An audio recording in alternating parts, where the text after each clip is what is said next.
Hello student, टीके study classes के YouTube channel में सभी विद्यार्थियों का बहुत बहुत स्वागत है। आज हम बात करने वाले हैं हमारी जो इंडियन ज्योग्राफी का जो 12वां लेसन चलेगा और लेसन का नाम है भौगोलिक परिप्रेक्ष्य में चयनित कुछ मुद्दे एवं समस्याएं। और ये विद्यार्थियों, ये आपका इस बुक का लास्ट चैप्टर है, यानी कि कहने का मतलब है भारत, लोक एवं अर्थव्यवस्था है। ये एनसीईआरटी के बेस पे चलने वाली जो आरबीएसई में बुक है, इसका ये लास्ट चैप्टर है। तो जुड़े रहिएगा और टीके स्टडी क्लासेस चैनल है उसको आप शेयर सब्सक्राइब भी करते रहिएगा। आज का हमारा जो लेसन है ये है आपका 12वां लेसन यूनिट 5 का है और भौगोलिक परिप्रेक्ष्य में चयनित कुछ मुद्दे एवं समस्याओं की हम चर्चा करेंगे। कहने का मतलब है कि हमारे जो इन्वायरमेंट के अंदर जो भी समस्या हैं, यानी कि हम कह सकते हैं जो प्रदूषण है, यानी कि जल प्रदूषण, वायु प्रदूषण, ध्वनि प्रदूषण और भूमि प्रदूषण है, उनके बारे में हम बात करेंगे और उनके जो समाधान के जो हमारे पास समाधान के जो उपाय है और उनकी जो समस्या है उन सभी की हम चर्चा करेंगे। ठीक है, तो जुड़े रहिएगा और अपना टीके स्टडी क्लासेस चैनल है उसको लाइक शेयर सब्सक्राइब भी करते रहिएगा। तो स्टार्ट करते हैं। देखिएगा, सबसे पहले हम बात करते हैं कि पर्यावरण का अर्थ क्या होता है। पर्यावरण, इन्वायरमेंट क्या होता है, मीनिंग ऑफ इन्वायरमेंट, यानी कि पर्यावरण का अर्थ क्या होता है। देखिएगा, सुनिएगा कि पर्यावरण दो शब्दों से मिलकर बना है, एक है परि, एक है आवरण। ठीक है, एक तो क्या है परि और एक आवरण। देखिए यहाँ पे कोई संधि नहीं है, यानी कि यहाँ पे हम बात कर रहे हैं परि प्लस आवरण, जिसका शाब्दिक अर्थ क्या होता है बाहरी आवरण, यानी कि परि का मतलब बाहर और आवरण। ठीक है, तो कहने का मतलब हुआ कि बाहरी आवरण। ठीक है, तो एक बार सुनिएगा, पर्यावरण दो शब्दों से मिलकर बना है, एक तो परि प्लस आवरण और जिसका शाब्दिक अर्थ होता है बाहरी आवरण। अर्थात हम यूँ भी कह सकते हैं कि हमारे चारों ओर, ठीक है, हमारे चारों ओर जो प्राकृतिक, भौतिक और सामाजिक आवरण है वही वास्तविक रूप से पर्यावरण कहलाता है। कहने का मतलब है कि हमारे चारों ओर जो भी प्राकृतिक और भौतिक एवं सामाजिक जो आवरण आपको दिखाई दे रहा है, वो अगर वास्तविक रूप से देखिए तो उसी को हम क्या कहते हैं पर्यावरण कहते हैं। ठीक है, जैसे आप देखिएगा, आपको जैसे आप अगर बैठे हैं स्टडी कर रहे हैं तो विंडो से आप एक बार विंडो से झांक के देखिएगा कि आपको जो भी आपको दिखाई दे रहा है, ठीक है, यानी कि प्राकृतिक, भौतिक और सामाजिक जो परिवेश आपको दिखाई दे रहा है, ठीक है, तो वही क्या कहलाता है आपका पर्यावरण कहलाता है। ठीक है, तो हम कह सकते हैं कि जो जीव जिस वातावरण या परिस्थिति में रहता है वह उसका पर्यावरण कहलाता है। कहने का मतलब ये हुआ कि कोई सा भी जीव हो, चाहे आप प्राणी जीव मान लीजिएगा, ठीक है, कोई सा भी जीव हो, जिस वातावरण और जिस परिस्थिति के अंदर जो रहता है उसी का वह क्या कहलाता है पर्यावरण कहलाता है। ठीक है, तो आई होप डियर स्टूडेंट ये बातें आपको समझ में आ गई। ठीक है, तो आगे बढ़ते हैं, आप इसके लगातार नोट्स भी बनाते रहिएगा। देखिएगा, दूसरा इसका टॉपिक है पर्यावरणीय परिभाषाएं। अब देखिएगा कौन कौन से जो विद्वान हैं वो इसके पर्यावरण से रिलेटेड कौन कौन सी डेफिनेशन देते हैं। तो देखिएगा, सबसे पहले हम बात करते हैं कि सीवी पाई के अनुसार पर्यावरण की परिभाषा वो क्या देते हैं, यानी कि सीसी पाई के अनुसार पर्यावरण की परिभाषा क्या है। वो कहते हैं कि मनुष्य एक विशेष स्थान पर विशेष समय पर जिस संपूर्ण परिस्थितियों से घिरा हुआ है उसे हम क्या कहते हैं पर्यावरण कहते हैं। ठीक है, तो कहने के बाद सीसी पाई जी कहते हैं कि मनुष्य एक विशेष स्थान पर विशेष समय पर जिस संपूर्ण परिस्थिति में घिरा हुआ है उसी को हम क्या कहते हैं पर्यावरण कहते हैं। कि वो कहते हैं कि कोई प्राणी है, वो कोई एक विशेष स्थान पे और विशेष समय पर जिस संपूर्ण परिस्थिति के अंदर वो निवास करता है, घिरा हुआ है, उसको हम पर्यावरण कहते हैं। ऐसे ही बोरिंग के अनुसार पर्यावरण की परिभाषा क्या देते हैं कि एक व्यक्ति के पर्यावरण में वह सब कुछ सम्मिलित किया जाता है जो उसके जन्म से लेकर मृत्यु पर्यंत तक रहता है। यानी कि कोई ऐसा कोई व्यक्ति है और उसके अंदर जिसके ऐसा कोई व्यक्ति है और उसके जन्म से लेकर मृत्यु तक जो प्रभावित करने वाले जो पर्यावरणीय जो तत्व होते हैं जिसको हम शामिल करते हैं उसको हम क्या कहते हैं पर्यावरण कह सकते हैं। तो सीसी पाई और बोरिंग के अनुसार इसकी परिभाषा दी गई। अब हम यहाँ देखेंगे कि जो आपका इन्वायरमेंट का जो समस्याएं हैं, यानी कि जो कहने का मतलब है कि जो समस्या हैं हम कह सकते हैं जिसे पर्यावरण प्रदूषण कह सकते हैं, उसकी समस्याओं की हम चर्चा करेंगे। ठीक है, तो देखिए हमारा जो टॉपिक रहेगा पर्यावरणीय समस्याएं। ठीक है, कहने का मतलब है इन्वायरमेंट जो प्रॉब्लम है उसकी हम चर्चा करेंगे। तो देखिएगा पर्यावरण प्रदूषण की हम बात करते हैं। सबसे पहले पर्यावरण प्रदूषण की चर्चा करते हैं। देखिए पहले तो प्रदूषण का अर्थ समझेंगे, फिर उसकी परिभाषा हम समझेंगे, ठीक है। देखिएगा प्रदूषण क्या है। देखो प्रदूषण अंग्रेजी भाषा के पोल्यूशन का अनुवाद है ना। क्या है, पोल्यूशन का अनुवाद है, जो मूल रूप से लैटिन भाषा के पोल्यूट्स से बना है, ठीक है। पोल्यूट से बना है, जिसका अर्थ होता है दूषित करना होता है, ठीक है। देखिए एक बार फिर से सुनिएगा। देखो अंग्रेजी भाषा के पोल्यूशन से बना है प्रदूषण, ठीक है, जो मूल रूप से जो लैटिन भाषा का पोल्यूट से बना है, जिसका शाब्दिक अर्थ होता है दूषित करना होता है। देखिएगा डीपी ओडम के अनुसार, एक विद्वान है डीपी ओडम कहते हैं कि वायु, जल एवं मृदा के भौतिक, रासायनिक व जैविक गुणों से होने वाला ऐसा अवांछनीय परिवर्तन जो मनुष्य के साथ ही संपूर्ण परिवेश के प्राकृतिक और सांस्कृतिक तत्वों में क्या पहुंचाता है, हानि पहुंचाता था, उसी को हम क्या कह सकते हैं, पर्यावरण प्रदूषण या प्रदूषण कहते हैं, ठीक है। तो हम कह सकते हैं उसको प्रदूषण कह सकते हैं, ठीक है। देखिएगा अब बात करते हैं आगे की। इसके अनुसार देखिएगा राष्ट्रीय प्रदूषण शोध समिति के अनुसार वो इसकी परिभाषा क्या देते हैं, ये कहते हैं कि वायु, जल तथा पृथ्वी के भौतिक, रासायनिक और जैविक गुणों में जो नकारात्मक चेंजेज यानी कि परिवर्तन आते हैं, उसी को हम प्रदूषण कहते हैं।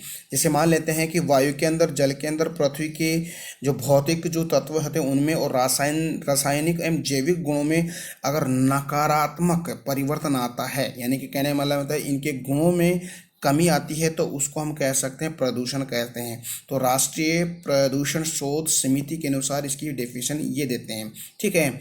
अब देखिए प्रदूषण के प्रकारों की बात करते हैं। जो टाइप्स ऑफ पोल्यूशन की हम बात करेंगे।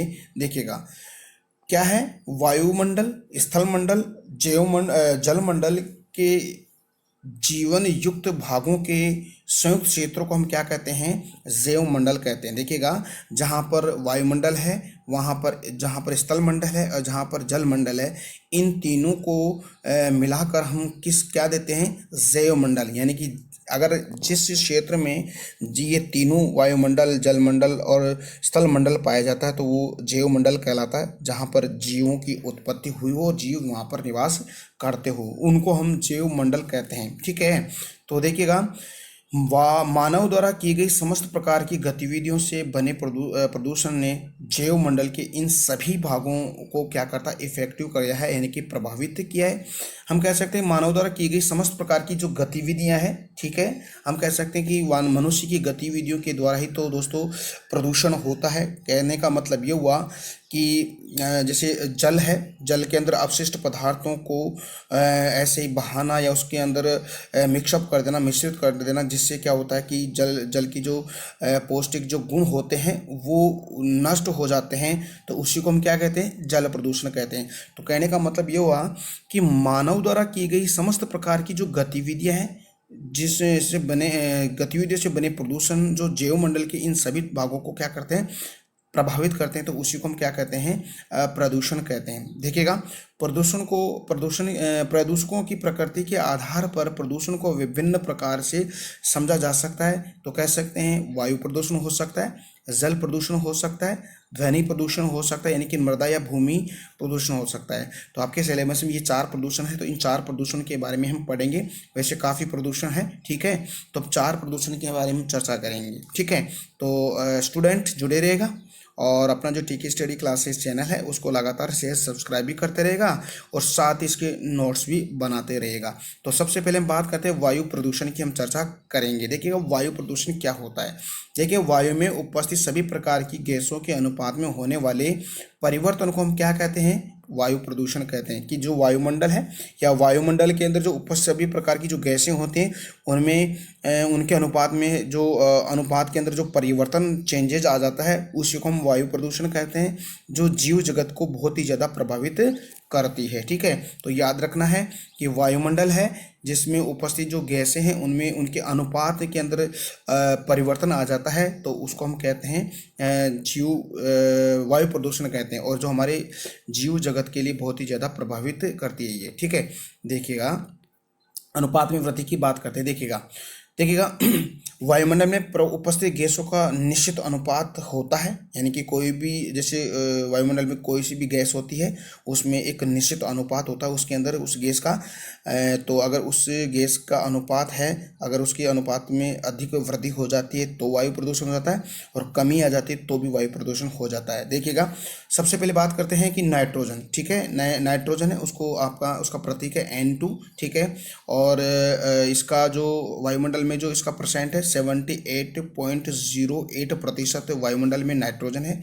ऑक्सीजन है उसको O2 बोलते हैं। ठीक है, 0.94 है। ठीक है, 20.94% इसका वायुमंडल में इसका मात्रा है ऑक्सीजन की। आर्गन है 0.93, और CO2 है 0.03% है। हाइड्रोजन है 0.01% है। तो ये तो इसमें हो गई भारी गैसें। ठीक है, तो ये 4 गैसें हैं, यानी कि हम कह सकते हैं एक हाइड्रोजन है। ठीक है, ये 5 प्रकार की गैसें हैं, नाइट्रोजन, ऑक्सीजन, ऑर्गन, CO2 और हाइड्रोजन। ये हमारे वायुमंडल में उपस्थित इसको हम भारी गैसें कह सकते हैं। ठीक है, अगर भारी है तो हमारी जो क्षोभ मंडल है, क्षोभ मंडल के आसपास ही इन गैसों का ये गैसें उपस्थित होती है। हम कह सकते हैं हल्की गैसें पाई जाती है। देखिए एक नियोन है, नियोन का हमारे इन्वायरमेंट में हमारे वायुमंडल में कितना परसेंट है? 0.001%। हीलियम है 0.0005%। क्रिप्टॉन है 0.0001% है। जिनॉन है 0.00009% है, और ओजोन है उसका परसेंट है 0.00001%। तो ये हमारी हल्की गैसें। ठीक है, तो ये हमारे वायुमंडल में उपस्थित गैसों की निश्चित अनुपात है। ठीक है, तो अगर इनकी मात्रा अगर बढ़ जाती है तो वायुमंडल में उसको वायु प्रदूषण हम कह सकते हैं, और उसकी मात्रा अगर घट जाती है तो भी वायु प्रदूषण हम कह सकते हैं। ठीक है, देखिएगा वायु प्रदूषण को प्रदूषण को स्रोतों के आधार पर हम 2 भागों में विभाजित कर सकते हैं। एक है आपका प्राकृतिक प्रदूषण, एक अप्राकृतिक प्रदूषण। प्राकृतिक प्रदूषण से कैसे वायु प्रदूषण होता है? जैसे ज्वालामुखी है, उद्गार से निकलने वाले पदार्थ है, धूलभरी आंधियां हैं, तूफान, दावानल क्या होता है? ठीक है, दावानल होता है जो जंगल के अंदर जो आग लगती है उसको दावानल कहते हैं। ठीक है, और बताइएगा अगर पेट में जो आग लगती है यानी कि भूख वाली आग है उसको हम क्या कहते हैं? जठराग्नि बोलते हैं। ठीक है, और समुद्र में जो आग लगती है उसको हम क्या कह सकते हैं? तो आप कमेंट सेशन में कमेंट करके मेरे को आप बताइएगा। ठीक है, और देखिए तूफान, दावानल, पहाड़ों का झरना आदि, ये इसके क्या है? प्राकृतिक प्रदूषण है। अप्राकृतिक प्रदूषण की अगर हम चर्चा करें तो वायु को प्रदूषित करने वाले सबसे बड़ा योगदान बिल्कुल मनुष्य का ही होता है। जो घरों में जलने वाले ईंधन, उद्योग, परिवहन साधन, धूम्रपान, रसायनों का उपयोग, रेडियो और धर्मिता जैसे और उपयोगों से सर्वाधिक प्रदूषण होता है। यानी कि मनुष्य के द्वारा जो उपयोग में ली जाने वाली जो वस्तुएं, जैसे जलाने वाले ईंधन है, उद्योग, परिवहन के साधन है, धूम्रपान है, रसायनों का उपयोग है, रेडियोधर्मिता जैसे उपयोगों से हमारे वायुमंडल में सर्वाधिक उसका प्रदूषण होता है। तो मनुष्य सबसे ज़्यादा वायु प्रदूषण में योगदान देता है। ठीक है, अब हम बात करते हैं वायु प्रदूषण के दुष्प्रभाव हमारे शरीर पर, हमारी इन्वायरमेंट पर क्या इसका असर पड़ता है उसकी हम बात करते हैं। देखिएगा पहला प्रभाव पड़ता है मानव स्वास्थ्य पर प्रतिकूल प्रभाव पड़ता है। या अगर वायुमंडल में प्रदूषण बढ़ेगा, वायु प्रदूषण, तो जो हमारे मनुष्य है उसके स्वास्थ्य पर बहुत ज़्यादा प्रतिकूल प्रभाव पड़ेगा, और अनेक प्रकार की बीमारी से वह मनुष्य ग्रसित हो जाएगा। ठीक है, दूसरा है वनस्पति पर प्रतिकूल प्रभाव पड़ता है। जीव जंतु और कीटों के अस्तित्व का खतरा बनने लगता है। यानी कि हमारी जो वनस्पति है उसके ऊपर प्रतिकूल प्रभाव पड़ता है, जिसमें हो सकता है जो जीव जंतु रहने वाले हैं, कीट पतंग होते हैं, छोटे कीट होते हैं, उनके अस्तित्व पर खतरा मंडराता आ रहा है। ठीक है, यानी कि उनकी संख्या में घटोतरी होती आ रही है। ठीक है। तीसरा है जलवायु एवं वायुमंडलीय दशाओं पर प्रतिकूल प्रभाव, जलवायु परिवर्तन, ओजोन परत में क्षरण और ग्रीन हाउस गैस और मौसम पर प्रभाव। तो जलवायु प्रदूषण से काफ़ी प्रभाव पड़ता है हमारे इन्वायरमेंट पर, वायुमंडल पे। एक तो क्या है कि अगर प्रतिकूल प्रभाव पड़ेगा तो जलवायु परिवर्तन होगा, यानी कि समय पर बारिश नहीं होगी, तो जलवायु परिवर्तन। ओजोन परत में एक क्षरण, यानी कि ओजोन परत में छिद्र हो रहा है, उससे क्या होता है कि जो सूर्य से आने वाली जो पराबैंगनी किरणें वो सीधे ही हमारी पृथ्वी पर आती है, जिसमें मनुष्य की जो बॉडी है उस पर बहुत ही इफेक्ट डालती है। एक ग्रीन हाउस प्रभाव होता है और एक मौसम पर प्रभाव होता है। तो ये इस पर प्रभाव पड़ते हैं, दुष्परिणाम पड़ते हैं। महानगरों और नगरों पर कोहरे के गुंबद बन जाना, जिसको हम फॉग कहते हैं। ठीक है, तो ये फॉग की स्थिति बनी रहती है। ठीक है। आगे बात करते हैं वायु प्रदूषण के नियंत्रण हेतु उपाय की हम चर्चा करते हैं। देखिएगा, तो अगला टॉपिक है वायु प्रदूषण के नियंत्रण हेतु उपाय, यानी कि हमारे जो वायु प्रदूषण है उसको जो लगातार बढ़ रहा है उसके नियंत्रण के लिए हमें कौन कौन से उपाय करने चाहिए, उसकी हम बात करेंगे। तो पहला जो उपाय है तो उसको देखिएगा, वायु प्रदूषण को रोकने के लिए वृक्ष लगाने चाहिए जो क्षेत्रफल के 33% हो।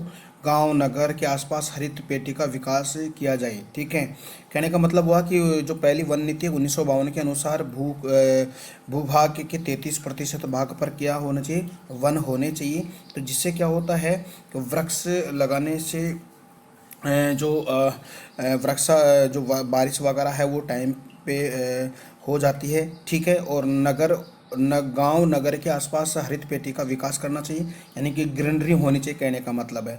दूसरी है कि वनों के प्रदूषण पर नियंत्रण किया जाए, यानी कि जो वाहनों की जो जो प्रदूषण है, यानी कि जो वाहनों से निकलने वाला जो धुआं है उसमें थोड़ा सा नियंत्रण करना चाहिए।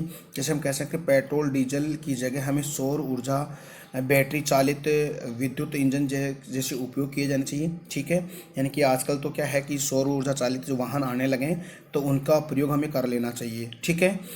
और तीसरा है पेड़ पौधे नहीं काटने चाहिए, यानी कि जो लगातार पेड़ पौधों की जो कटाई हो रही है उस कटाई पर थोड़ा बहुत कंट्रोल करना चाहिए, इनकी नियंत्रण करना चाहिए। ठीक है। और पांचवा है विभिन्न प्रकार के उद्योग शहर से बाहर स्थापित किए जाने, यानी कि विभिन्न प्रकार के जो उद्योग होते हैं दोस्तों वो शहर से कुछ किलोमीटर दूरी पर बाहर होने चाहिए, शहर के अंदर नहीं होना चाहिए। ठीक है। पांचवा उपाय है उद्योगों के नवीन तकनीक का उपयोग एवं शहर से बाहर उपस्थित स्थापित किया जाना चाहिए, यानी कहने का मतलब उद्योगों के नवीन तकनीकी का उपयोग। कहने का मतलब है कि जो उद्योगों के अंदर जो नई जो टेक्निकल जो मशीनरी होती है उस टेक्निकल मशीनरी का प्रयोग करना चाहिए। साथ ही उद्योग शहर से सिटी से बाहर होना चाहिए। तो ये वायु प्रदूषण के नियंत्रण के उपाय हो गए। अब देखिएगा सरकार के द्वारा जो किए गए उपाय उनकी हम चर्चा कर लेते हैं। ठीक है, देखिए सरकार द्वारा जो कौन कौन से उपाय सुझाए गए हैं वायु प्रदूषण को रोकने के लिए। सबसे पहला जो उपाय है हमारी सेंट्रल गवर्नमेंट के द्वारा 24 जून 2016 को राष्ट्रीय वन नीति तैयार की गई है। इस नीति के अनुसार केंद्र सरकार यानी कि हरित कर लगाने की सिफारिश कर रही है। हरित कर से प्राप्त धन को जंगलों को हरा भरा किया जाएगा, यानी कि हमारी जो गवर्नमेंट है 24 जून 2016 में राष्ट्रीय वन नीति एक तैयार की गई है, जिसमें क्या है कि सेंट्रल गवर्नमेंट जो हरित कर, ठीक है, यानी कि जो ग्रीनरी टैक्स है वो लगा रही है। उसके लगाने से जितना जो पैसा आएगा उस पैसे से क्या है जंगलों को हरा भरा किया जाएगा। तो पहला सरकार के द्वारा उपाय किया गया है। दूसरा है हरित राजमार्ग नीति 2015। हरित राजमार्ग नीति 2015 है, जैसे हम कहने का मतलब है कि जैसे NH यानी कि नेशनल हाईवे है, ऐसे स्टेट हाईवे है, जो DH है यानी डिस्ट्रिक्ट जो हाईवे, वहाँ पर उनके आसपास पेड़ पौधे लगाने चाहिए। ठीक है, तो हरित गृह राजमार्ग कहने का मतलब है कि सड़कों के प्रदूषण को नियंत्रित करने के लिए केंद्र सरकार के द्वारा उपाय किए जा रहे हैं।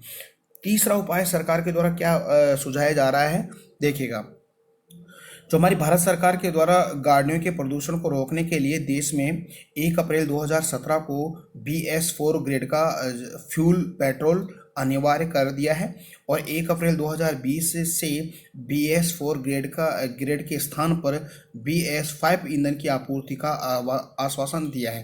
कहने का मतलब है कि सरकार के द्वारा प्रदूषण को रोकने के लिए 1 अप्रैल 2017 को एक फ्यूल होता है, पेट्रोल होता है BS ग्रेड का, जिससे क्या कार्बन बहुत कम निकलता है और हमारा जो वायु प्रदूषण कम होता है। तो 1 अप्रैल 2017 को जो BS4 ग्रेड का जो फ्यूल है, पेट्रोल है, उसको अनिवार्य कर दिया है। साथ ही अब BS4 के स्थान पर BS5 ईंधन की आपूर्ति का आश्वासन हमारी गवर्नमेंट ने दिया है और 1 अप्रैल 2020 तक इसकी आपूर्ति हो जाएगी। तो ये 3 ऐसे उपाय हैं जो सरकार के द्वारा किए हैं। तो आप इन नियमों को फॉलो कीजिएगा, ठीक है। तो ऐसे करने से हमारी जो वायु प्रदूषण है वो कम हो जाएगा, ठीक है। तो स्टूडेंट, आपको ये चीज़ें समझ में आ रही है, उम्मीद करता हूँ आपको ये सारी बातें समझ में आ रही है।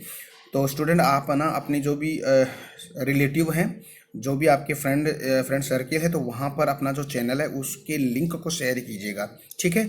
फिर लाइक भी कीजिएगा और सब्सक्राइब भी कीजिएगा और स्टूडेंट लगातार इसके नोट्स भी आप बनाइएगा, ठीक है। देखिएगा, बढ़ते हैं आगे। देखिए, चीन रेड अलर्ट क्या है। देखिए, चाइना के अंदर एक चीन रेड अलर्ट बताया गया है, वो क्या है। देखिए, चीन 30 नवंबर 2015 को दूसरी बार गहरी जो धुंध की चपेट में आया, जिसको हम फॉग कहते हैं। लगभग 23 शहरों का यानी कि 5,30,000 वर्ग किलोमीटर क्षेत्र धुंध की जो गिरफ्त में कैद हो गया। इस कारण चीन में रेड अलर्ट जारी करना पड़ा। इसके अंतर्गत अब औद्योगिक उत्पादों में कटौती पूर्णतः बंद कर दिया गया।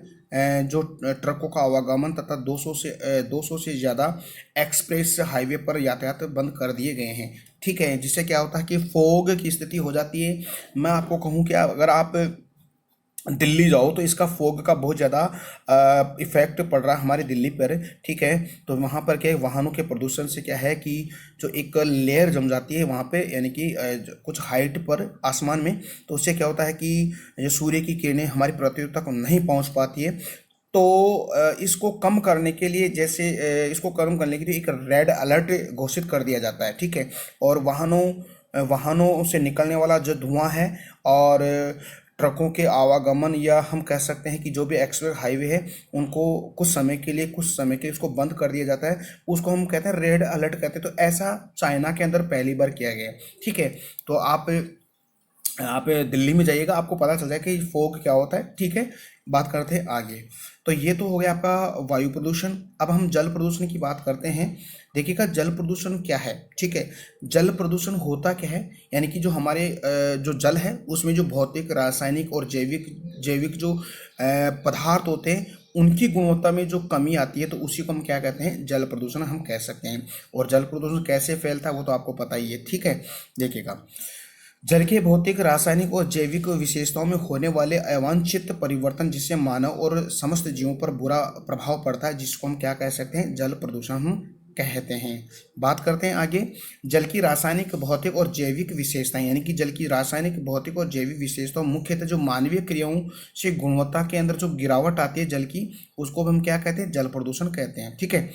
नगरों का विकास, तीव्र औद्योगिकरण, परमाणु जो शक्तियों के विभिन्न उपयोग और रासायनिक व तेलीय पदार्थों के उपयोग से झीलों, नदियों में जल का क्या हो रहा है, प्रदूषण हो रहा है, ठीक है। हम कह सकते हैं नगरों का विकास है, तीव्र औद्योगिकरण है, परमाणु शक्ति के विभिन्न उपयोग हैं, रासायनिक व तेलीय पदार्थों के उपयोग से जो झीलें, नदियों से क्या है, पानी समुद्रों की तरफ चला जाता है और वहाँ से क्या होता है कि उससे पानी की गुणवत्ता में कमी आ जाती है। उसको हम कह सकते हैं, क्या कह सकते हैं, जल प्रदूषण कहते हैं। तो इन कारणों से क्या जल प्रदूषण होता है, ठीक है। एक अनुमान के अनुसार हम देश के 300 शहरों की अगर बात करें, यानी नगरों में प्रतिदिन लगभग 3,000 करोड़ से लेकर 4,000 करोड़ लीटर गंदे जल का प्रवाह नदियों में हो रहा है। कहने का मतलब है कि जो भी औद्योगिक क्षेत्र है, औद्योगिक क्षेत्र की अगर बात करें या शहरों की अगर बात करें, तो कम से कम 3,000 से लेकर 4,000 करोड़ लीटर है वो गंदे पानी का प्रवाह नदियों में हो रहा है। इससे क्या होता है, जल प्रदूषण होता है। हम कह सकते हैं कि जैसे कोई औद्योगिक क्षेत्र है, वहाँ पर जैसे औद्योगिक जैसे हम कपड़ा मिल की अगर हम बात करें, तो कपड़ा मिल में पानी बहुत ज़्यादा उसकी आवश्यकता होती है। तो उसको गर्म किया जाता है, रंगाई छपाई के अंदर गर्म पानी करके उसको कपड़ा को रंगा जाता है। तो क्या करते हैं अधिकांश ये जो औद्योगिक क्षेत्र वाले जो लोग हैं, वो क्या करते हैं, इस पानी को बिगर ठंडा किए ही वो उसको नदी में बहा देते हैं, जिससे क्या होता है कि जल प्रदूषण होता है और जो जलीय जीव है उनको उनको खतरा होता है। कहने कभी आप सुनते हो ना, इस समुद्र के अंदर काफ़ी मछलियाँ मर गई है, तो वो इसी रीजन से होता है। ठीक है, तो यानी कि जल की गुणवत्ता में कमी आने से क्या होता है कि जलीय जीवों को बहुत ज़्यादा खतरा होता है। ठीक है, जिसमें आप उदाहरण देखते हो, यानी कि किनारे पर बड़ी मछलियाँ हैं, छोटी मछलियाँ हैं, मरी हुई आपको दिखाई देती है। ठीक है, तो वो जल प्रदूषण के कारण ही होता है।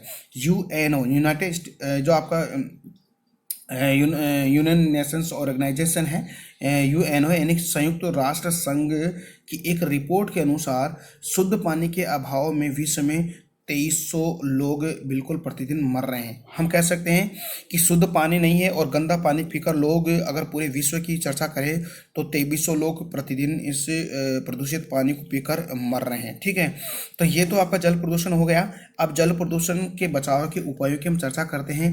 देखिएगा, पहला उपाय है सभी नगरों में जल के निस्तारण हेतु सीवर शोधन संयंत्रों की स्थापना की जानी चाहिए।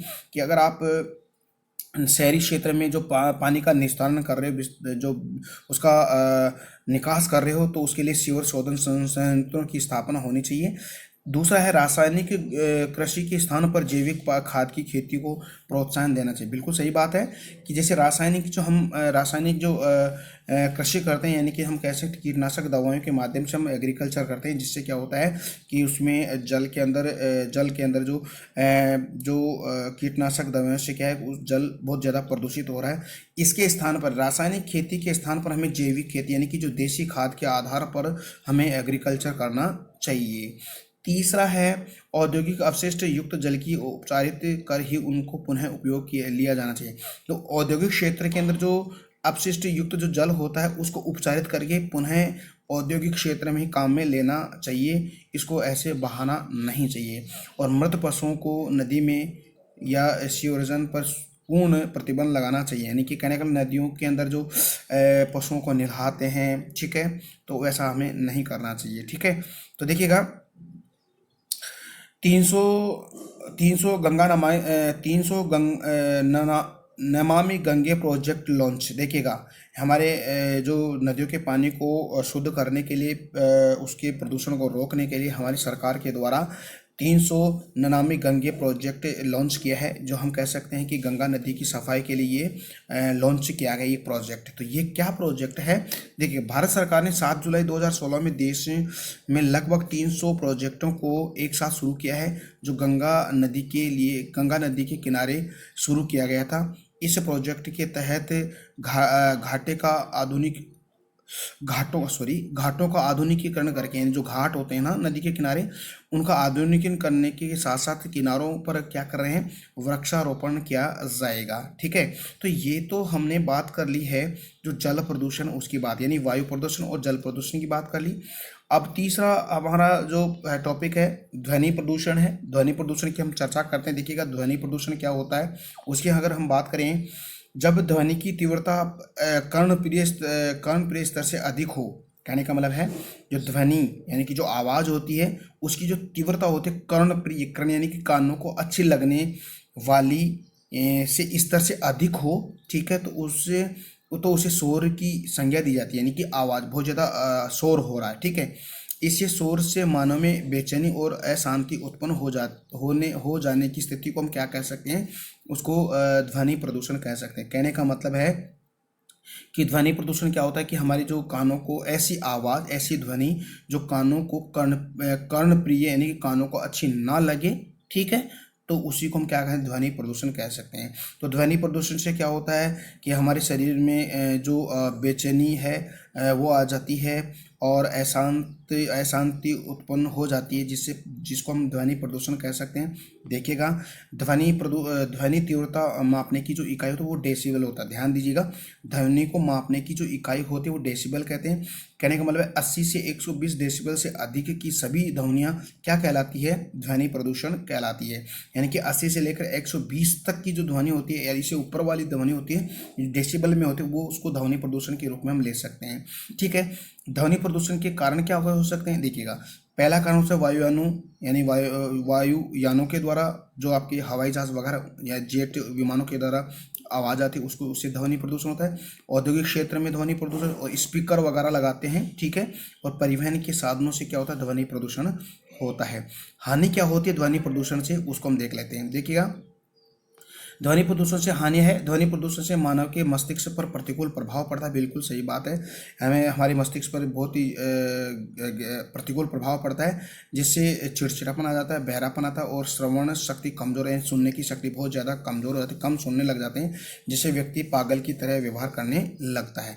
तो ये तो आपका ध्वनि प्रदूषण होगा। अब है लास्ट टॉपिक, भूमि प्रदूषण, हम कह सकते हैं मृदा प्रदूषण। देखिएगा, मृदा प्रदूषण या भूमि प्रदूषण क्या कहते हैं? हम कह सकते हैं कि जो भूमि की उर्वरकता शक्ति कम हो जाती है, उसी को हम क्या कह सकते हैं? भूमि प्रदूषण या मृदा प्रदूषण कहते हैं। क्योंकि हम अधिकांश गहन कृषि करते हैं, यानी कि कम भूखंड पर अधिक पैदावार लेने के लिए हम कीटनाशक दवाइयों का बहुत ज़्यादा प्रयोग करते हैं, जिससे धीरे धीरे भूमि का निम्नीकरण हो रहा है, यानी कि भूमि अनुपजाऊ हो रही है। उसी को हम मृदा प्रदूषण या भूमि प्रदूषण कह सकते हैं, उसी को हम चर्चा में लेते हैं। तो जुड़े रहिएगा, और टीके स्टडी क्लासेस चैनल है उसको लगातार शेयर सब्सक्राइब भी करते रहिएगा। देखिएगा, प्राकृतिक मानवीय क्रियाओं के द्वारा मिट्टी की गुणवत्ता में जो कमी आती है, उसी को हम क्या कह सकते हैं? हम कह सकते हैं उसको भूमि प्रदूषण कह सकते हैं, मृदा प्रदूषण कह सकते हैं। मानवीय क्रिया क्या होती है? मैंने भी आपको बताया कि जनसंख्या का दबाव, यानी कि जनसंख्या अधिक हो रही है, भूखंड कम होते जा रहे हैं, तो अधिक जनसंख्या का भरण पोषण करने के लिए कम भूखंड पर हम अधिक पैदावार लेते हैं, तो उसी को हम अधिक पैदावार लेने के कारण उसको हम कीटनाशक दवाइयों का बहुत ज़्यादा प्रयोग करते हैं, उसको उसी से जो मिट्टी की गुणवत्ता है वो कम होती जा रही है, उसी को हम कह सकते हैं भूमि प्रदूषण। और कम भूमि पर अधिक पैदावार लेने की क्रिया को कौन सी कृषि कहते हैं? गहन कृषि कह सकते हैं। ठीक है, देखिएगा, मृदा प्रदूषण से भूमि की उर्वरता में कमी आती है। क्या क्या उर्वरता में कमी? बिल्कुल सही बात है कि मृदा प्रदूषण से भूमि की उर्वरता में बहुत ज़्यादा कमी आती है, यानी कि भूमि बंजर होती जा रही है और जो प्रोडक्शन होता है बहुत ही कम होता जा रहा है। ठीक है, अब देखिए, भूमि प्रदूषण के प्रमुख कारण, किन किन कारणों से भूमि प्रदूषण हो रहा है? अत्यधिक रासायनिक खादों का प्रयोग, मैंने भी आपको बताया कि कम भूमि पर अधिक पैदावार करने के लिए हम गहन कृषि करते हैं, ठीक है, और उस गहन कृषि के लिए ज़्यादा प्रोडक्शन लेने के लिए हम कीटनाशक दवाइयों का प्रयोग ज़्यादा कर लेते हैं, तो ये इससे प्रदूषण होता है। अगर औद्योगिक अपशिष्टों के माध्यम से नगरों एवं महानगरों से निकलने वाले जो अपशिष्ट पदार्थ होते हैं, उनसे भी भूमि का प्रदूषण होता है। देखिए हम, ठीक है, मृदा प्रदूषण के नुकसान क्या क्या हो सकते हैं, आप बता सकते हो? मृदा प्रदूषण के क्या क्या नुकसान हो सकते हैं? कृषि योग्य भूमि में लगातार न्यूनता हो रही है, यानी कि कृषि योग्य जो भूमि है वो लगातार उसकी न्यूनता कमी आ रही है। ठीक है, दूसरा नुकसान हो रहा है, इससे पेचिस वगैरह, हैजा, आँखों के रोग वगैरह, तपेदिक आदि रोग हमारे शरीर में हो जाते हैं। तीसरा है मृदा प्रदूषण अन्य पर्यावरणीय प्रदूषणों को जन्म देता है। जो मृदा प्रदूषण है, जिससे रिलेटेड जो एनवायरनमेंट जो प्रॉब्लम है, प्रदूषण है, जो पोल्यूशन वो बढ़ता जा रहा है। भूमि जो प्रदूषण जन्म देता है, कहने का मतलब है, एक बार फिर से देखिएगा, मृदा प्रदूषण अन्य पर्यावरणीय प्रदूषणों को क्या करता है? जन्म देता है। मृदा प्रदूषण से अन्य प्रकार के जो प्रदूषण होते हैं वो फैल जाते हैं। चौथा है भूमि प्रदूषण से भूमि न्यूनता की समस्या बढ़ती है। भूमि प्रदूषण से भूमि न्यूनता की, यानी कि जो उर्वरक शक्ति है वो कम होती जा रही है। ठीक है, तो आज हमने इस टॉपिक में हमने 4 प्रदूषण के बारे में पढ़ा है, वायु, ध्वनि, जल और मृदा प्रदूषण। तो कैसा लगा आज का वीडियो? उम्मीद करता हूँ कि आज का वीडियो बहुत ही अच्छा लगा है। तो स्टूडेंट जुड़े रहेगा और अपना जो टीके स्टडी क्लासेस चैनल है उसको लाइक शेयर सब्सक्राइब भी करते रहेगा। Bye bye, take care.